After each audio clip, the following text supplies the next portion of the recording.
വചനമൊഴി. ഉയിർപ്പുകാലം 5-ാം ഞായർ.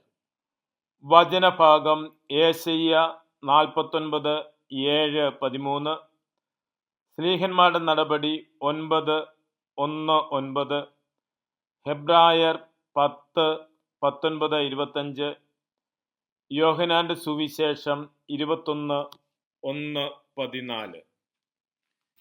ഈശോയിൽ സ്നേഹമുള്ളവരെ, ഉത്ഥിതനായ ഈശോ ശിഷ്യന്മാർക്ക് തിബേരിയാസ് കടൽ തീരത്ത് പ്രത്യക്ഷപ്പെട്ട് തന്നെ വെളിപ്പെടുത്തുന്ന സംഭവമാണ് ഉയിർപ്പുകാലം 5-ാം ഞായറാഴ്ച സുവിശേഷത്തിൽ നിന്ന് ശ്രവിക്കുന്നത്.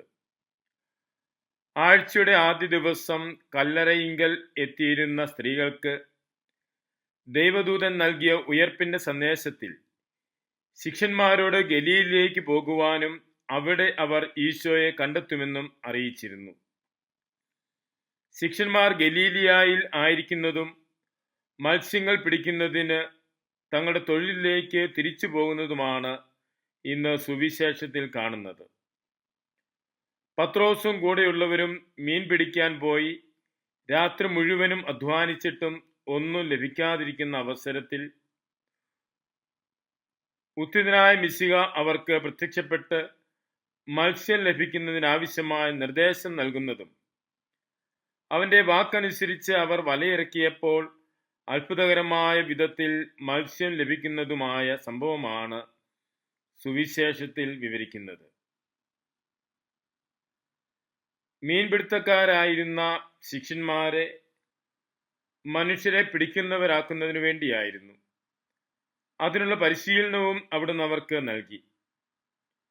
മിശിഹായുടെ ഉത്ഥാനത്തിനു ശേഷം അവർ വീണ്ടും മീൻ പിടിക്കാൻ പോകുമ്പോൾ ഈശോ അവർക്ക് പ്രത്യക്ഷപ്പെട്ട് തങ്ങളുടെ ദൗത്യത്തിലേക്ക് തിരിച്ചുവിടുകയാണ് ചെയ്യുന്നത്. ഗലീലിയ കടലിൽ നല്ല പരിചയമുണ്ടായിരുന്ന ശിഷ്യന്മാർക്ക് രാത്രി മുഴുവനും അധ്വാനിച്ചിട്ടും ഒന്നും ലഭിച്ചിരുന്നില്ല. ദിശ മാറി വലയിറക്കിക്കൊണ്ടിരുന്ന ശിഷ്യന്മാരെ ശരിയായ ദിശയിൽ വലയിറക്കുന്നതിന് പ്രേരിപ്പിക്കുകയും അത്ഭുതകരമായ വിധത്തിൽ മത്സ്യങ്ങൾ ലഭിക്കുകയുമാണ് ചെയ്യുന്നത്. അവർ കർത്താവിന്റെ വാക്കനുസരിച്ച് വലയിറക്കിയപ്പോൾ 153 മത്സ്യങ്ങൾ ലഭിച്ചിരുന്നു എന്ന് സുവിശേഷകൻ പറയുന്നു. മത്സ്യത്തിന്റെ ആധിക്യം സൂചിപ്പിക്കുന്നതിനും കടലിലുള്ള എല്ലാത്തരം മത്സ്യങ്ങളും അതിൽ ഉൾപ്പെട്ടിരിക്കുന്നു എന്ന് വ്യക്തമാക്കുന്നതിനും വേണ്ടിയായിരുന്നു. 153 തരത്തിലുള്ള മത്സ്യങ്ങൾ കടലിൽ ഉണ്ടായിരുന്നു എന്ന് പൊതുവിൽ കരുതിയിരുന്നു. ശിഷ്യന്മാർ വലയിറക്കിയപ്പോൾ എല്ലാ തരത്തിലുമുള്ള മത്സ്യങ്ങൾ ലഭിച്ചു എന്ന സൂചനയാണ് 153 മത്സ്യങ്ങൾ ലഭിച്ചു എന്ന് പറയുന്നതിലൂടെ വ്യക്തമാക്കുന്നത്. ശിഷ്യന്മാർ മനുഷ്യരെ പിടിക്കുന്നതിന് നിയോഗിക്കപ്പെട്ടിരിക്കുന്നവരാണ്. അവരുടെ ദൗത്യം എല്ലാ ജനതകളെയും കർത്താവിനായി നേടുക എന്ന കാര്യമാണ്. അതുകൊണ്ടാണ് ഈ അത്ഭുതകരമായ മീൻപിടുത്തത്തിന് ശേഷം ഈശോ പത്രോസിന് അജഗണത്തെ നയിക്കുന്നതിനുള്ള ഉത്തരവാദിത്വം നൽകുന്ന കാര്യം വിവരിക്കുന്നത്. തങ്ങൾ വിളിക്കപ്പെടുകയും പരിശീലിക്കപ്പെടുകയും ചെയ്തിരുന്ന ലക്ഷ്യത്തിൽ നിന്ന് മാറി തങ്ങളുടെ പഴയ ജോലിയിലേക്ക് തിരിച്ച ശിഷ്യന്മാരെ ഉത്ഥിതനായ മിശിഹ പ്രത്യക്ഷപ്പെട്ട് ശരിയായ ദിശയിലേക്ക് തിരിച്ചുവിടുകയാണ് ചെയ്യുന്നത്. ഉത്ഥിതനായ മിശിഹായാണ് നമുക്കും വാഗ്ദാനം തന്നിരിക്കുന്നത്. ലോകാവസാനം വരെ എന്നും ഞാൻ നിങ്ങളോടുകൂടി ഉണ്ടായിരിക്കും. അവിടുന്ന് ദൃശ്യമായി കുദാശകളിലൂടെയും അദൃശ്യമായി വചനത്തിലൂടെയും നമ്മോടൊപ്പം ആയിരിക്കുന്നത് ശരിയായ ദിശയിലേക്ക് നമ്മെ നയിക്കുന്നതിനാണ്. ഉയർത്തെഴുന്നേറ്റ ഈശോയെ കുദാശകളിലും തിരുവചനത്തിലും കണ്ടെത്തി അവിടുത്തെ വചനമനുസരിച്ച് പ്രവർത്തിക്കുമ്പോഴാണ് നമുക്കും ജീവിതം അത്ഭുതകരമായി അനുഭവിക്കുവാൻ സാധിക്കുന്നത്.